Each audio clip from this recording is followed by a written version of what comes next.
चला तर आपण बनवतोय मिक्स डाळीचे आप्पे। त्यासाठी मी घेतले 2 वाट्या तांदूळ, 1 वाटी उडदाची डाळ, अर्धी वाटी हरभऱ्याची डाळ आणि अर्धी वाटी मुगाची। हे सगळं मिश्रण मी धुवून 8 तास भिजून घेणार आहे आणि मिक्सरला बारीक वाटून घ्या। बघा अशा पद्धतीमध्ये आपण मिक्सरला बॅटर तयार करून घेतलंय। या 5-6 मिरच्या मी भाजून घेतल्या, त्या 2-3 लसणाच्या पाकळ्या आहेत आणि थोडीशी कोथिंबीर। हे वाटून घेतलेला मसाला आपल्याला यात घालायचा आहे आणि थोडीशी हळद घालायची आणि बॅटर एकाच दिशेने फिरवून घ्यायचंय।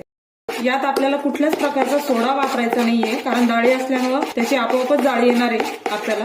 आता याच भांड्यामध्ये आपल्याला चटणीची तयारी करून घ्यायची आहे। त्यासाठी मी 2-3 मिरच्या, 3 लसणाच्या पाकळ्या घेतलेल्या आहे, शेंगदाणे घेतले मी भाजून, कोथिंबीर, थोडंसं मीठ, थोडीशी साखर, 2 चमचे दही घालून छान फेटून घेतलं। आता तुम्ही याला तडकाही देऊ शकता किंवा अशीही खाऊ शकता।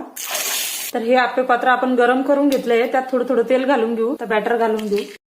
आता याच्यावर 5 मिनिटं आपल्याला झाकण ठेवून घ्यायचंय। बघा आपले जाळीदार आप्पे तयार आहे। तर या गरम गरम आप्पे खायला आणि चॅनलला सबस्क्राईब करायला विसरू नका।